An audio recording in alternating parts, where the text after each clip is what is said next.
Another mass shooting, this time in Oakland. One person is dead, 7 others are hurt after the shooting at a gas station overnight.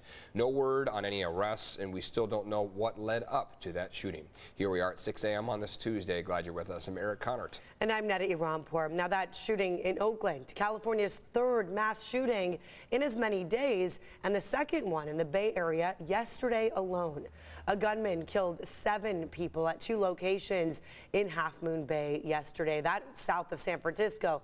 And then the community in Monterey Park in LA County still reeling from Saturday night's shooting. An 11th person has now died after that shooting, which was during the Lunar New Year celebrations. About an hour ago, President Biden urging Congress to act quickly to pass an assault weapons ban in the wake of these tragedies. So here's what we know about the Half Moon Bay shooting. Let's cover that one first here. A suspect is now in custody.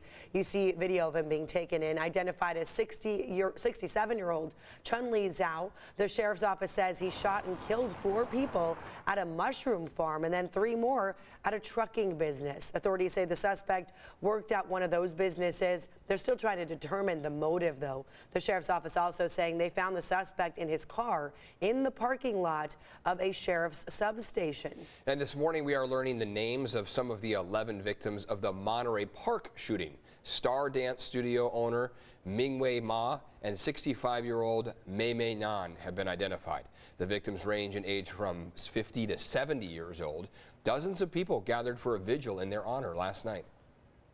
We are here to help you. We are here to comfort you. We are here to share your burden. We must support one another and work our way through this. Meantime, a 26-year-old man is being hailed a hero for wresting a weapon away from the gunman at a second dance hall before he could take more lives. Now I want to make this about people that were injured in this incident and people who were unfortunately taken away from us. Some of these people I know personally. They come to our studio. It's a tight-knit community, and I hope they could heal from this tragic event. The attack is now the worst mass shooting in Los Angeles County's history. The pain and devastation from that shooting is being felt here in San Diego. CBS 8 talked with San Diego City Council member Kent Lee of District 6. He says on top of the shootings, the uptick of anti-Asian hate has made it difficult for the community to celebrate the Lunar New Year without fear. But he says the community is also resilient and stresses it's important to still take part in celebrations.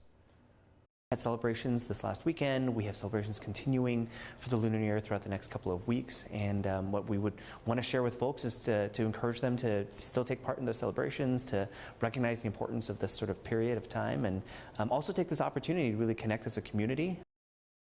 Law enforcement presence will be stepped up for Lunar New Year events across the city of San Diego. And now turning to some other news here this morning, a group is rallying to save Friendship Park. They're protesting the construction of a new border wall. For years, the park has allowed people on both sides of the border to come together, meet and talk through the fencing, as you see here. CBS 8's Dana Marie McNichol joining us live from the Border Patrol office in Chula Vista. That's where a rally will be held today. Good morning. Good morning, Eric and Neda. That's right.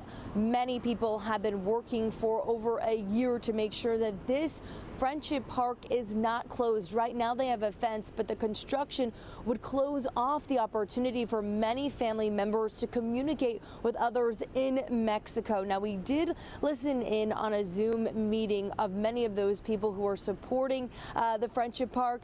They share their experiences on why it needs to be open. We want to recall that families keep coming and they want these stores open. They want to see their families, and it's impossible. So I know how that feels because I wish they were open right now and I would be able to see my daughter, but it's not happening. And again, I'm here at San Diego Border Patrol headquarters, where starting at 9 a.m., a March de Silencio will be held to symbolize community voices not being heard following a loud rally to protest the plans for that 30-foot wall at Friendship Park. They're releasing an open letter asking President Biden not to finish Donald Trump's border wall. Now, last August, there was a pause on construction plans to engage in further conversation with the community. There was a lot of people hoping that this would halt the construction, but just last week, CBP officials announced their plans for the replacement of deteriorating border barriers. Now, Border Patrol officials have characterized this as a project merely to replace existing infrastructure. Of course, this was a frustrating setback for supporters, a big reason why the rally again is being held here starting at 9 a.m. Of course, we're going to keep you updated on their efforts to keep this park open, as they just keep reiterating how of an emotional experience it really would be if they were to close it, because it's just a small glimmer of hope that this park gives so many families with connections to Mexico. So we'll keep you updated, of course, on that. I'm Dana Marie McNichol, coming to you live from Chula Vista. Dana Marie, thank you. New details in the case of missing woman Maya Miliete as the preliminary hearing for her husband Larry continues this morning. A district attorney investigator revealed Maya had a private Instagram account to communicate with a male coworker. That investigator says around the time Maya disappeared, that coworker expressed concerns for Maya's safety. A detective testified that Larry believed Maya was having an affair with that man. Larry told that detective he thinks the lover was responsible for Maya's disappearance. The detective says he looked into that statement but found no evidence she was with him. And now this morning, the San Diego City Council will vote on whether to end the local COVID emergency declaration. This would end February 28th, the same day California will lift the state of emergency. So what will change exactly? Well, ending the declaration means an end for the city's employee vaccine mandate. Officials say 91% of city employees are already vaccinated. That also means the city's eviction moratorium will end 60 days after the local state of emergency is lifted. Pro golfers, they are ready right now at Torrey Pines. Some of them already out there. You see people working on the green, all getting ready for the Farmers Insurance Open. The big event tees off tomorrow. We're getting a preview here this morning. CBS 8's Chris Grow live at Torrey Pines. You seen any frost out there on any of those greens? Because it's a little chilly out there, right? Not only is it chilly, but I'll be honest, guys, it's so dark right now. I'm not really sure that I can see anything beyond just the camera light as I look this way towards the parking lot. But yeah, sure, if I go ahead and kind of pull away from the green, I will say it does not appear that we have any frost here on the practice greens. Now, as for the rest of the course, especially as we get closer to the ocean, that could be an entirely different scenario, because as we know, things get closer when you get closer there to the water. And that is what is so great about the Torrey Pines, both 18s, because the course changes as you go through the different holes. Again, they're going to play on both the north and the south course. Now, the south course is considered to be the harder of the two, but from what I'm hearing, the north course, the conditions, the way that they've been set up, which we'll hear about a little bit more in our next hit at 6:30, could potentially be just as hard. So, of course, we'll have to see what the scoring will be on Wednesday and Thursday. But again, when you get out towards the ocean on the back nine on the south course, it gets cold, and you have some of your longer par fours out there. You have an extremely difficult series of holes on the north course when you start off 2 through 4. So again, the courses change as you kind of go through the different holes, especially as you go both out towards the ocean, then you come back in. So yeah, the cold, especially on these early morning rounds on Wednesday, Thursday, they're definitely going to test these players, because as we know, the ball doesn't go quite as far. You just can't move your body as much. You don't have as much time maybe to warm up actually with your golf game. So things are definitely a lot different when it's cold out here like it is right now. Yeah, you have to wear extra layers. Extra layers, yeah. And I would imagine they're protecting like every blade of grass to make sure the cold doesn't impact that, so it stays beautiful and green. Yeah, I mean, we even saw in Abby Black's package just yesterday when we had some of the kids as part of that STEAM program coming out, learning about taking care of the course. The amount of care that goes into taking care of Torrey Pines, both 18s, especially in the lead up to the Farmers, is extraordinary. You know, they close down the course from the public access about a week in advance to make sure that things are ready. I had a chance to get out here. Want to say, so this was January 11th. So January 11th, we got out here for a media round, and that was just kind of at the peak of that rain that we had. So things were very green, things were very lush, but now it's dry.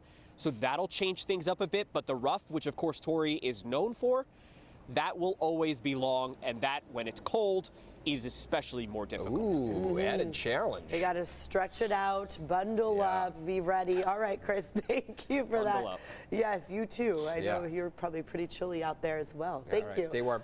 So not just the cold that they're going to be dealing with, but potentially some wind too, Yeah, right? That looks can like by change Thursday. the movement of the ball. Absolutely. Chris has told us about that many times. Santa Ana's back in play as Thursday arrives. Today, not as much of a windy day. Tomorrow, we're also going to be rather calm, but by Thursday, we'll have those offshore winds pick up, and the predominant direction of that wind is going to be offshore regardless of if those winds are active or not. That's going to keep clouds pretty far off the coastline.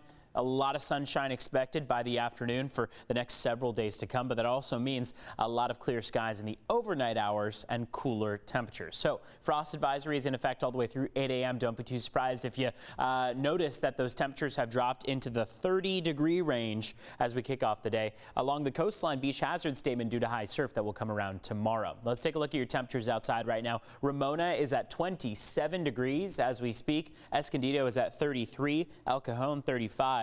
So there is absolutely the cause for concern in terms of frost out there. That's why that frost advisory is in effect for your inland valleys. Along the coastline, we're mostly in the 40s, 40 in Encinitas, 40 in Carlsbad. 24-hour temperature change shows that these temperatures are absolutely cooler than this time yesterday. 11 degrees cooler in Oceanside compared to this time yesterday. 14 degrees cooler in Borrego Springs. 7 degrees colder in Julian to start off your Tuesday. By the afternoon, we're expecting a lot of sunshine on hand. Temperatures in the 60s, just a hair warmer than where they were yesterday, but still slightly cooler than average. Again, it's going to be a tough thing to find any clouds in the sky for the day today. We've got pretty much clear conditions as far as the eye can see. Wave direction and height here, 2 to 4 foot waves is what we're expecting. That's going to climb. That's why that beach hazard statement is in effect tomorrow, because we're going to see 4 to 8 foot waves pick up for Wednesday. And that's when that beach hazard statement will really pack its punch. Let's take a look at how traffic is shaping up as we kick off your morning. So far, things are pretty mellow on the roads. You've got green on the screen here from the 5 southbound to the 78 westbound and the 52 westbound as well. About 65 typical mile per hour commute as you start off the morning. Back to you.